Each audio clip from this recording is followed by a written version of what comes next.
آج کل کے سنگرز کو یقینی طور پر کسی پہلوان کی طرح مشقت نہیں کرنا پڑتی، بلکہ کئی پرانے سنگرز کو بھی ایسی مشقت میں سے نہیں گزرنا پڑتا ہوگا، لیکن یہ صرف مہدی حسن تھے جو کسی پہلوان کی طرح اکھاڑے میں ایکسرسائز کرتے اور کھانے میں پورا بکرا بھی کھا جاتے تھے۔ مہدی حسن کو کلاسیکل گائک بنانے کے لیے ان کے والد نے انہیں پہلے پہلوان بنایا تھا۔ صرف نام کا پہلوان ہی نہیں، وہ اکھاڑے میں کشتیاں بھی لڑتے تھے اور کشتی لڑنے کا یہی شوق انہیں گاما پہلوان کے پاس بھی لے گیا تھا۔ مہدی حسن کو گائک بنانے کے لیے کیسے پہلوانی کی تربیت دی جاتی تھی، یہ جان کر آپ یقینی طور پر حیران رہ جائیں گے۔ شہنشاہ غزل کے مقام تک پہنچنے والے گائک مہدی حسن، جن کے بارے میں لتا منگیشکر نے کہا تھا ان کے گلے میں بھگوان بولتا ہے، اور میڈم نور جہاں نے تو خود سٹیج پر کھڑے ہو کر مہدی حسن کو اپنا استاد مان لیا تھا، اور ان کی اس بات پر مہدی حسن بھی گھبرا گئے تھے۔ یہ وہ دور تھا جب مہدی حسن کو بھارت نے اپنے سرزمین پر ہمیشہ کے لیے رہنے کی آفر کر دی تھی، اور یہ بھی کہہ دیا تھا جہاں تک آپ کی نظر جائے مہاراج، وہاں تک کی زمین آپ کے نام کر دی جائے گی۔ میڈم نور جہاں نے مہدی حسن کے سامنے سر جھکا کر انہیں استاد مانا، تو اس کی وجہ یہ تھی کہ مہدی حسن دھیمے انداز میں جو سر لگاتے تھے، ایسا باریکی کا کام کوئی اور سنگر نہیں کر پاتا تھا۔ انڈیا کی ریاست لیونا میں جنم لینے والے مہدی حسن 13-14 نسلوں سے گائکی کے پیشے سے وابستہ تھے۔ ان کے والد ایک شاہکار گلوکار پیدا کرنا چاہتے تھے، اس لیے انہوں نے مہدی حسن کو جسمانی مشقت میں سے بھی گزارا تاکہ مہدی حسن کا سانس مضبوط ہو جائے۔ اس وقت کلاسیکل گھرانوں میں ورزش کا رواج بھی تھا، لیکن مہدی حسن کے لیے ان کے والد نے کچھ زیادہ ہی کام کر دکھایا تھا۔ وہ کہا کرتے تھے گانے کے لیے سانس کا مضبوط ہونا ایک ضروری کام ہے، سانس جتنا مضبوط ہوگا سر میں اتنی ہی پختگی اور مضبوطی پیدا ہوگی۔ مہدی حسن کی یہ ورزش ابتدا میں صرف دوڑ تک محدود تھی، لیکن آہستہ آہستہ 500 ڈنڈ یعنی پش اپ اور بیٹھکیں روزانہ کا معمول بن گئی تھی۔ جوانی کی حدود میں داخل ہونے کے بعد یہ معمول روزانہ کے 2000 پش اپ، 1500 بیٹھک اور 3 میل تک کی دوڑ تک پہنچ گیا تھا۔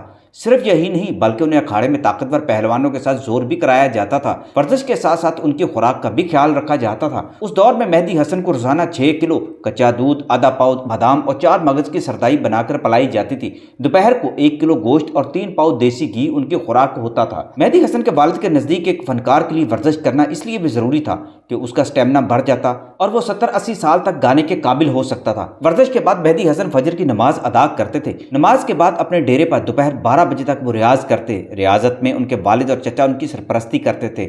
سب سے بڑی بات یہ ہے کہ مہدی حسن نے اپنے ہوش سے لے کر آج تک کوئی نماز قضا نہیں کی تھی۔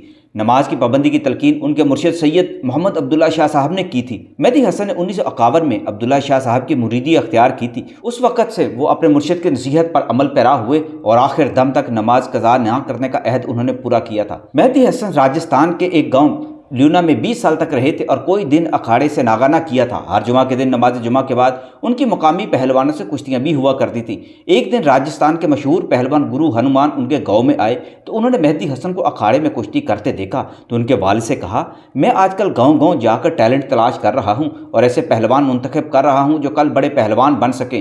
مجھے آپ کا لڑکا بڑا پسند آیا ہے، اس میں دم قائم رکھنے کا بڑا گرگیان ہے۔ یہ لڑکا مجھے دے دیں اور میں آپ کو وچن دیتا ہوں کہ اس کو پورے ہندوستان کا بڑا پہلوان بنا دوں گا۔ مہدی حسن کے والد نے گرو ہنومان سے معذرت کی اور پھر کہا کہ آپ اس کے سر پر ہاتھ رکھ دیں اور دعا دیں کہ یہ گائکی کے میدان کا پہلوان بن جائے اور کوئی اس کو ہرا نہ سکے۔ گرو ہنومان کو بعد میں تقسیم کے بعد انڈیا میں پہلوانوں کا سب سے طاقتور اور بااثر ترین کوچ مان لیا گیا تھا، جو انڈیا میں نئے نئے پہلوانوں کی تربیت کیا کرتے تھے۔ مہدی حسن نے پاکستان آنے کے بعد بھی اپنی ورزش جاری رکھی، لیکن جب ان کا کام فلموں میں بڑھ گیا تو ورزش چھوڑ کر چلے گئے تھے۔ 1955 میں انہوں نے گاما پہلوان سے بھی ملاقات کی تھی۔ گاما پہلوان سے مل کر انہوں نے اس خواہش کا اظہار کیا تھا کہ میں بچپن سے پہلوانی کرتا آ رہا ہوں، اگرچہ میں گائک بننا چاہتا تھا لیکن میرے دل میں آپ کی کہانیاں سن کر گاما پہلوان بننے کا بھی شوق پیدا ہوا تھا۔ مہدی حسن کی اداکار علاؤالدین کے ساتھ گہری دوستی تھی۔ فلم فرنگی کا ایک گانا